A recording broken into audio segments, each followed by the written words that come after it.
We should start a podcast. Yeah, we've all said it. But when it comes time to make it a reality, we get stuck. Well, here's some good news. With Spreaker, all you need to start a podcast is a microphone and a good idea. Spreaker handles the recording, management, distribution, and monetization of your podcast, allowing you to focus on making a podcast. Whether you're discussing the latest moves in the tech sector or just your dating life, Spreaker gives you tools to make your podcast a hit and professional insights about who is listening and where. And as your podcast dream grows, Spreaker only becomes more useful, letting you upload and schedule multiple episodes at the same time, push to multiple platforms, and customize RSS feeds. But what about making money? With Spreaker, monetization is as easy as checking a few boxes. So next time someone says to you, we should start a podcast, say yes, and let Spreaker handle the rest. Learn more and get 30% off at Spreaker.com/get started. That's SPREAKER.com/get started. Good evening, everyone, and welcome to 10 Dimensions of Wellness.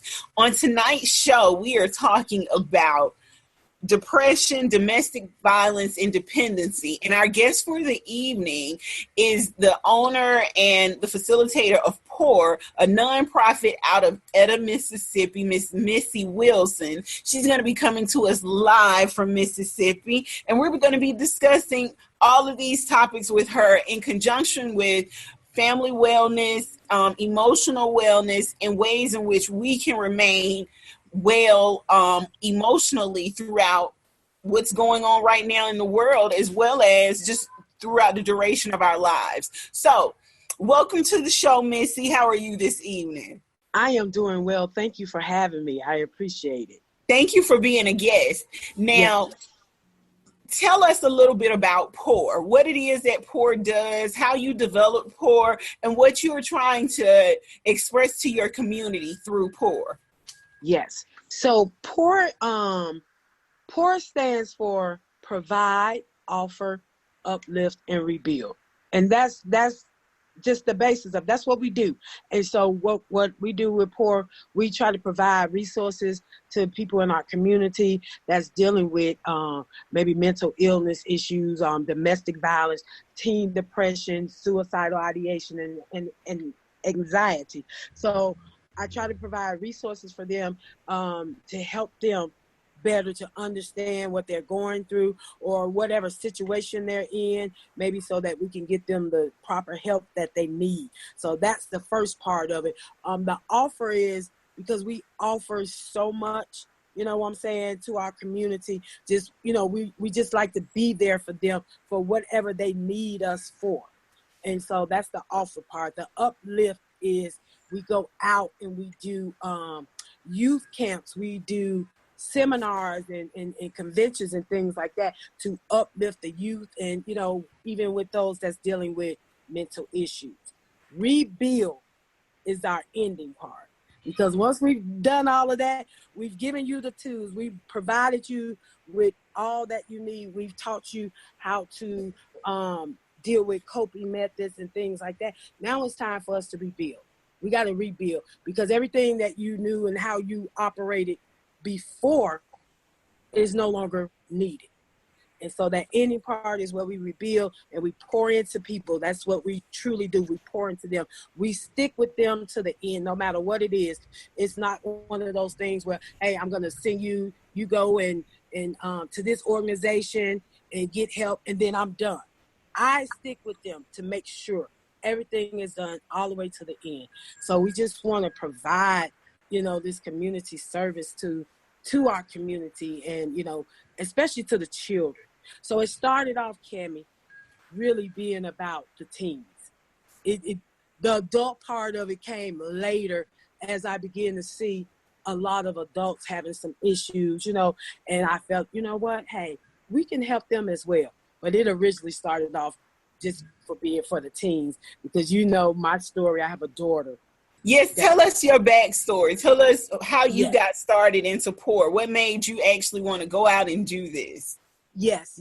So about 7 years ago, and first of all, I have a 16-year-old daughter, and so 7 years ago, she lost her dad to cancer, The year before she lost her dad, she lost a brother to cancer. So she had two whammies back to back. It sent my Yeah. daughter into major depression. But I didn't know anything about depression. I myself had battled with depression, but I didn't know enough information about it. And so I just kept thinking, my daughter is sad. She's mourning her brother and her dad's death. I'm just going to let her do that the way she needs to do it. Big mistake. Big mistake. So we went through bouts of her being suicidal, having to be institutionalized, becoming a self-harmer. So I had to learn, I had to take it upon myself as her parent to find out, well, what is this all, involved, and I wanted to learn, and then I wanted to know what I needed to do as her parent. And so that's how all of that came about, because of my daughter. And I dug in, Cammie, and I did the research, and I got in touch with different organizations, our mental health facility here. I'm very familiar with them. They're familiar with me. I actually do volunteer work with them, with the youth. So that's how all of this came about, because I wanted to make sure that I was helping my daughter the best that I could. Because a lot of times, Cammie, we think that being depressed, oh, they're just sad, they'll be okay, they'll get over it. And that's not the case. And so after learning all of that, I went to my daughter's school, and I sat down and I talked to the principal. I said, hey, listen, this is what's going on with my kid. She's been diagnosed with this. And guess what? Pretty much all these kids here at the school have the same symptoms as she does, and they're dealing with this as well. And so the principal allowed me to come into the school and just do little small group things with some of the young girls, the young ladies at the school. And so we just kind of started doing that, and it made a difference. And I got to connect with their parents, because parents didn't even know, Yeah. They So don't know that their kid is depressed, because they don't know the symptoms. They don't know the symptoms of depression. Yes. So you didn't just, it wasn't just a community thing. This was something that started at home, and because you saw the need for it in your home, you were able to translate it in a way so that you could also affect your community in a positive manner as well. Like, you started identifying mental illness in kids whose parents weren't even able to identify what was going on with their kids. That's a miracle, because you literally probably saved some children's lives. Yes. And that's the provide and the offer part of what we do. You know what I'm saying? And it really touched my heart, because I understood how the parents felt as well. And they were so grateful, oh my God, Missie, we didn't know. We knew something was wrong. But we didn't know this. Yeah. We didn't know. And I'm so grateful to God, you know what I'm saying? Because like you said, a lot of children's lives have been saved. Parents have, I sit down and I talk to parents. You and I know, as being Black women, mental illness is not easily accepted in our community. It's a stigma in our community. It's a stigma. We don't want to deal with it. We don't want to deal with it. We hide it. Yeah. Exactly. And I used to always hear, oh, I'm not sending my child to a psychiatrist, and they're not putting my baby on no medicine and all that stuff. Let me tell you, Cammie, I did that. And that helped my baby. That saved my baby. And so thank God she's not on all the medications that she was in the beginning. And so when I sit down and I talk to parents about what their children is going through, and I tell them it's okay. It's okay to be, let them be on the medication. It's okay. As long as you're monitoring it, making sure that it works. If it's not working, you need to talk to the doctors. This is not working. Because I had to do that with my daughter. We've gone through several different types of depression, antidepressants, medications that didn't work, and so I wasn't going to keep allowing her, well, just take it. No. Yeah, you weren't going to just keep force feeding it down her throat. Exactly. So with since P.O.U.R has been a part of this community, I can honestly say a lot of parents have gotten help for their children. Yes, a lot of it. So that's the good thing, and that's what we want. We just want everybody ringing from the messenger. But yes, that's what we want. Everybody to be healthy mentally, especially the young folks. They're the future. Mm-hmm. Give me 1 second. My laptop just decided it was going to do a quick dial real quick. I just need to get plugged up. Gotcha. Yes, ma'am.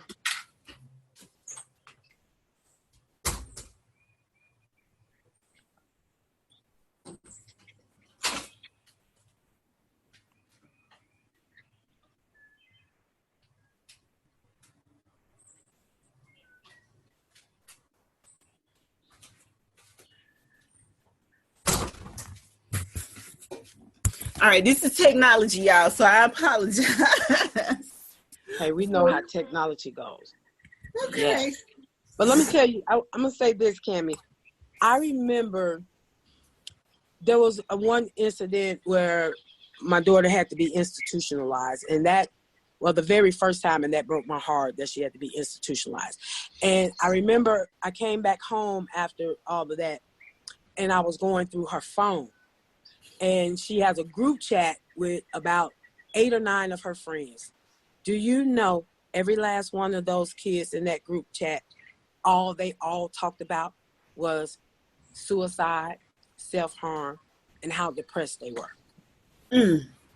Yeah, and that blew my mind, and I realized then this is major. This is serious.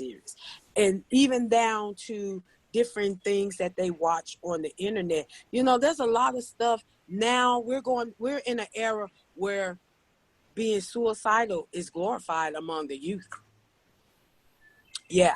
Yeah. So even nowadays, with them knowing how painful this situation can be for the family left behind, even them knowing that there are resources out there and there are people that are available for them to talk to, they're sensationalizing this and making it more of a popularity thing, and they're doing it in packs now. So they're joining together. They're misery loves company is the best way to describe it. They're miserable, they're depressed, and they're enjoying it with other people who have the same feelings. So now they're at that point where they want to just off-eat themselves all together.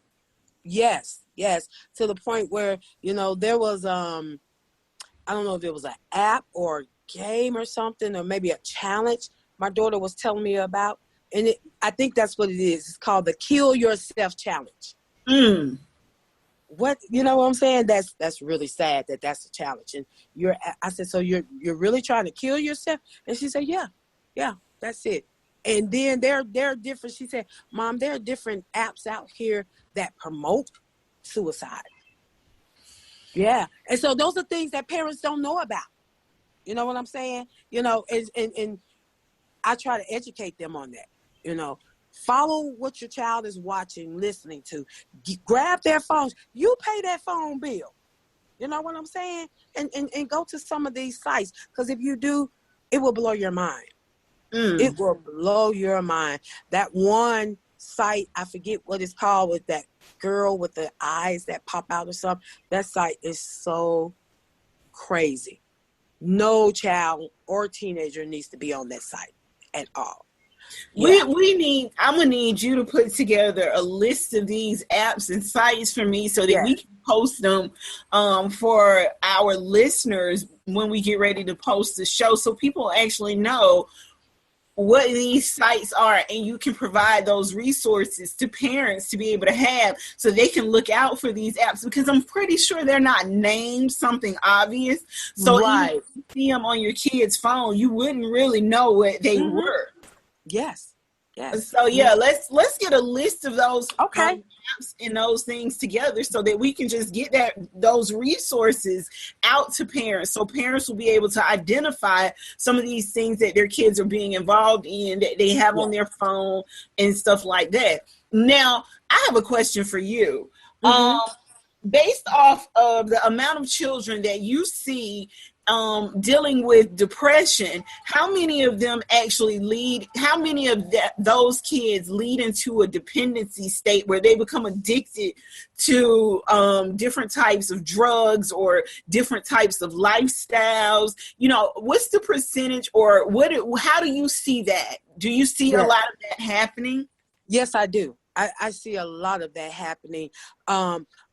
It happens more so with children who have not had any therapy or have not been on medication, and they're just kind of winging it. Yes. And so that's very popular. It's probably and don't quote me, but I remember when we checked probably about 3 years ago, and it was like somewhere about 30% of children who battle with depression goes on to being chemical dependencies. Yeah. Because you this is what my daughter told me. I remember when she was self-harming, because I didn't understand that, and she and I, we go out and we talk together, and we were actually at the university giving a speech. And I said, with this self-harming, I said, I don't really understand it. I said, but my daughter does. I said, why do you self-harm? And she said, Mom, 90% of the time I feel numb. I can't feel anything. And self-harming at least lets me know that I can feel something. Because she said, that's the only way I can feel something, if I'm cutting myself. And I was like, wow. So, yeah. Girl, that just sent a chill through my body. Yeah. Like, oh, that just. Yeah. And when I sit down and I talk to youth, different youth that are dealing with depression, that's what they all say. I'm numb. I don't feel anything. I just want to feel something. And I said, wow. And that's what my daughter, when she cut, she said, I just want to feel something. I just want to be able to feel something. Mm-hmm. Yeah. So just imagine, I'm getting my daughter help. You know what I'm saying? Imagine those that's not getting that. They end up being addicted early on. Yeah. Because they want to feel something. Yep. And the drugs make them feel something. The adrenaline, the rush, and all of that. Yeah. Yeah. And then they are self-medicating with drugs that are actually interacting with the chemical dependence, the chemicals in their brain, and actually elevating the depression, and elevating the anxiety, and elevating those symptoms, as opposed to actually subsiding them the way they want them to. Yes, that's it. And, we got to take a stance. We do, because it's so many teens. They said, this is the statistics. It's like this with the teens from 9 to 12. About 14% of children from 9 to 12 are depressed and committing suicide. I can believe that number doubles as they get older. Middle school. I can believe that. In high school. By the time they get to college, they're gone. You know what I'm saying? And and if you pay attention, if we start paying attention to people, I bet we can probably count on all 10 of our fingers 10 people that we know, 10 young children or 10 young adults that we know personally that's depressed and dealing with suicidal ideation. Yeah. It's just that real. Yeah. And it's sad. It is. And the crazy part about it is, as much as we like to say we don't, we actually do. Yeah. We know people, we know kids, we know their situations, and we know why they're depressed, why they're going through the things that they're going through. And 9 times out of 10, it's got to do with selfish adult behaviors. Yes. Years ago in our town where we live at, maybe 10 or 12 years ago, there was a young man who had some mental issues. And one day he snapped, and he lived in the home with his mother. He killed his mother, and he killed himself. And everybody in our community was like, oh my God, I can't believe he did that. And I was like, I believe he did that. He has mental issues. You know, we all knew he was, had these issues. You know how you do? That's Lil Bob. You know, he crazy. Yeah. We say that so casually. You know what I'm saying? Lil Bob needs some help. If Lil Bob Yeah. is crazy, let's get Lil Bob some help. Because Lil Bob gonna grow up to be Big Bob. Yeah. And that's what happened. Lil Bob grew up to be Big Bob, and Big Bob killed his mama and himself because nobody got Lil Bob any help. Everybody just said Lil Bob was crazy. Yeah. And to get Lil Bob any assistance, anything. Nobody sought to help Lil Bob with any resources, become a mentor for him. Thank you. Out what was going on. Nobody in the neighborhood. So it makes you go back to the thing that we say. We often say it takes a village to raise a child. But are we really that village? Are we being that village for our children? And if we are not being that village, at what point do we take responsibility for everything that we see going on around us? Our children are depressed. We're not getting them the mental assistance that they need. That leads to violent tendencies. That leads to, depressive states as adults. Me being in the nutrition industry, what I see is that leads to emotional eating disorders. That's right. Absolutely. That's how with my daughter, the depression, over these 7 years, she's gained so much weight. She wasn't a big baby or a big, toddler or anything. Yeah. But since she's been depressed, she's packed on a lot of weight. My kid is 16 years old. She'll be 17 in September. And she's 28 pounds from being 300. And we've changed now. We're working on that now. We're getting healthy and we're eating right and we're exercising.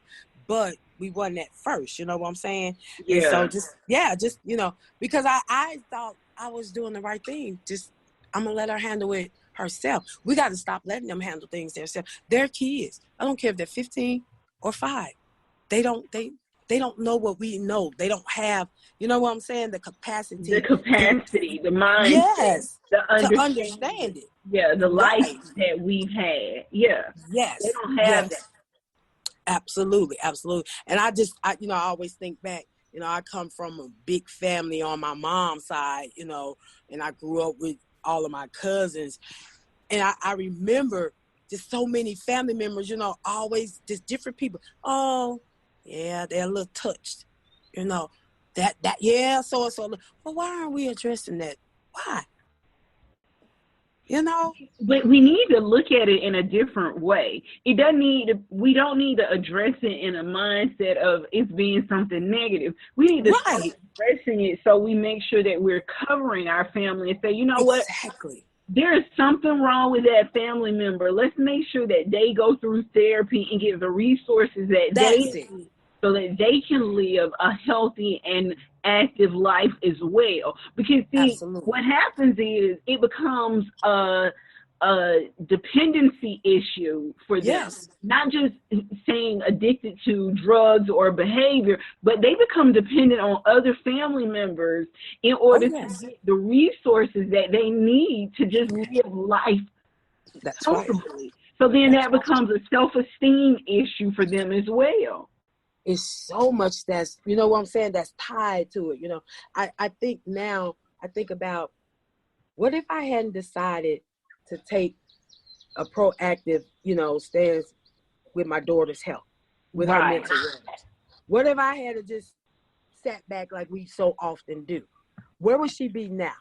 Yeah. She's so much better now. We haven't arrived, but she's so much better. She can talk when she's feeling down, when she's spiraling down, which now with me knowing what I know, I see it. I can see it before it's happening, You can identify it before I can identify it. Yeah. Yes. And so sometimes I'll go, you okay? And she'll go, well, no, I'm having a rough day. I said, yeah, I felt like you were, let's sit down, let's talk about it. What we need to do to make this different. Yeah. So I Yeah. get What do we that. need to do? And all parents need to be able to identify those symptoms in their children. Like you need to be able to look at your kid, and when you say, "Are you okay?" instead of getting that same standard, "Oh, I'm fine" answer and walking Yes. away, you need to be able to understand and read between the lines when "I'm fine" is not really "I'm fine." Exactly. Exactly. Okay, it went out. I'm sorry. They're calling. This is so funny. People are calling me on Messenger. I hardly ever get people call me on Messenger. They can't wait for you on your phone, so they're gonna call you. Yeah. Yes. But yeah, I think about, how my daughter has changed for the better. We still got a long ways to go, but, we've come a long ways as well. And even to the point where now, Cammie, with her going through what she goes through, she's comfortable enough to share that. She's transparent enough to share it with other individuals, her friends. I am so proud of her I'm because, proud of her too, because I've seen a couple of her videos, and her yes, videos are spot on for dealing with mental illness, especially coming from a teenage perspective. right, yes. And, she said, Mom, she said, now my friends, they're reaching out to me, because since with COVID-19 and the whole world being quarantined, can you imagine what that has been like for people who Who are deal with depressed? serious Yes. depression? Yes, it's been horrible for them. That's why, Like yeah, people don't get it. Like they dealing don't with get it. dealing with not only are you got a situation that's causing anxiety, but you're putting people in a situation where they're going to become more of in a depressive state. So you got Mm-hmm. depression on top of anxiety, and you got people in their homes by themselves. I'm surprised there Yes. hasn't been a high amount of suicides just based upon us being locked down in this pandemic. And I'm sure we haven't even really had an opportunity to do the study or to look into the research on it to see what the rates are right now, just based on that.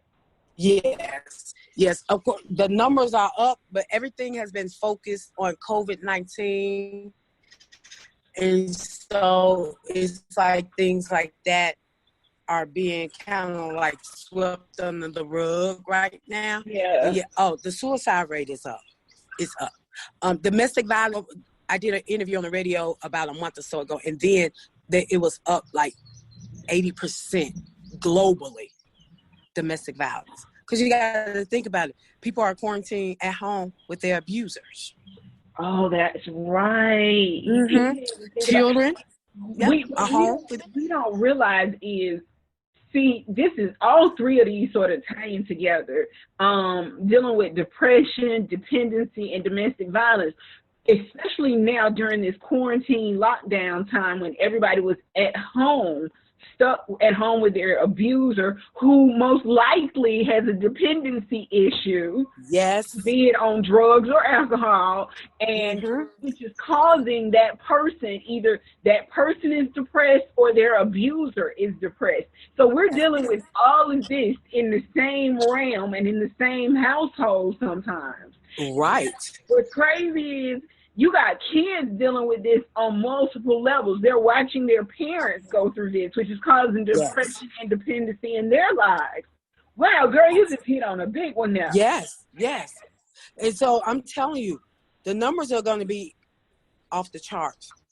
You should watch what I tell you. It's just not being noticed now.